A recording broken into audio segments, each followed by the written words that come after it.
Yan, may bagong doktor kami. Si Mamaw. Engineer kasi naipit yan sa bakal. Ginawa na sa doktor. Pero pagaling na yun. Yan. Shout out sa'yo mga si Mamaw. Hindi soso. Sino yun? Ito na si Takway. Takway, yan si Fraser. Magaling na yan. Sugat na pagaling na. Paano kasi pinom at trabaho. Nalalay niya isa si siya. Si Myanmar. Baliktad. Dapat siya yung tawag ng bakal. Pasok nila kung saan nila pasok yun. Isa po si engineer yung mga engineer yung pit. Baliktad. Siya yung pit. Siya yung kaya nga, sobrang bigat. Bitawan. Ipit.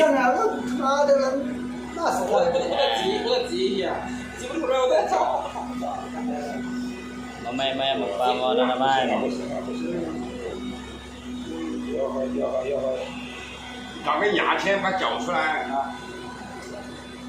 Good news naman kasi may doktor naman.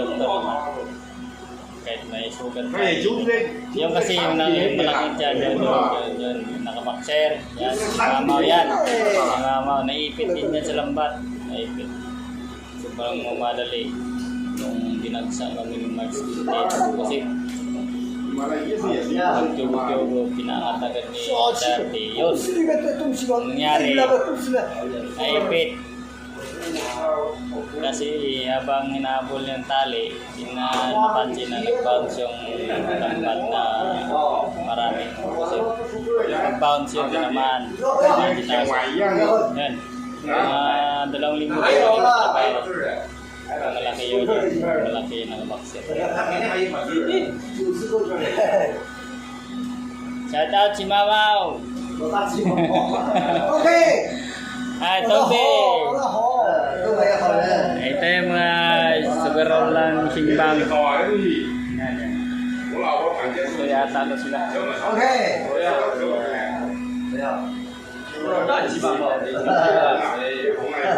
Kaya naman si Tobe, my friend. Number one. Ito naman si Fraser. Ito naman si Washi-Washi. Washi-Washi.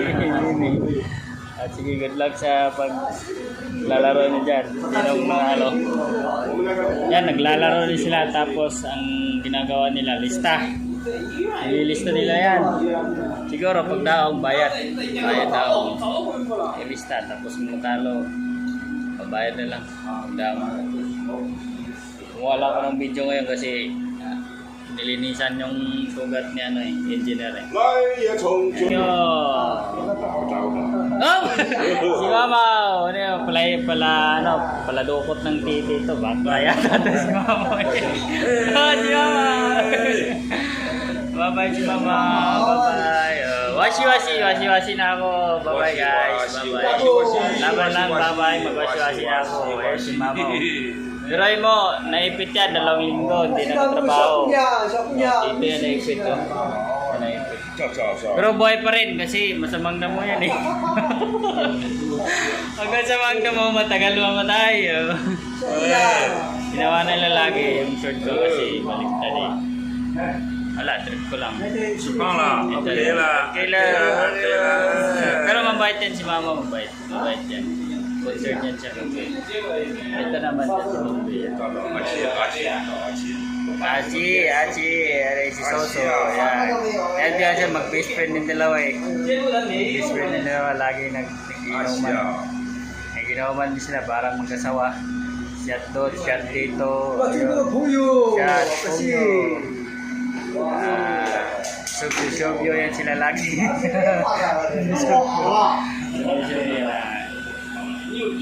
Wasi-wasi na ako, laban lang. Wasi-wasi na ako, laban lang kay wasi-wasi. Damit niya, maglalaban naman ako doon. Kita-kita kami ulit. Kita-kits pag makabalik ako dito sa Simbang. Ay, no, bye.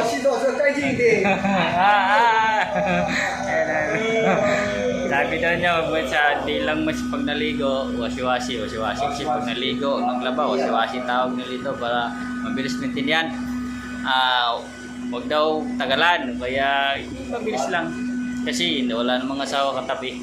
Naligo daw yung kunting amoy lang, matanggal na, okay na. Siguro, iningatan lang filter nila, baka masira, mahirap gawin. Yun, kaya nga pag maligo, saglit lang. Pero ako, wise ako maligo eh. Kailangan tulog na sila lahat, alas 11 ng gabi, alas 12, yan. Kasi magbabad ako maligo, maganda pag magbabad maligo. Yung para bang matanggal stress mo. Tapos doon, magsamala ng alas 2, 2:30. Yun, ano naman kami dyan. Simula naman kami magkubrada, trabaho. Dami ko ng balakubak kasi maligo ako. Yun, minsan lang din ako naligo kasi sobrang lamig ng aircon. Hindi ako sanay sa aircon. Minsan lang ako naliligo. Pero sa Pinas, araw-araw na mainit. Dito kasi minsan lang. Malamig din sa baba pag kumurada. Kaya sa isang linggo yata, makaligo ako. 2 bisis, 3 bisis. Sobrang lamig ng aircon. Ayan, maraming lakubak. Pero matatanggal din to. Pag-uwi ng Pinas, pag-upit ng maiksi. Tapos yung diskarte ko sa Pinas, pag patanggal balakubak, kumuha ko ng cotton buds, tapos suka. Ganyan mo suka.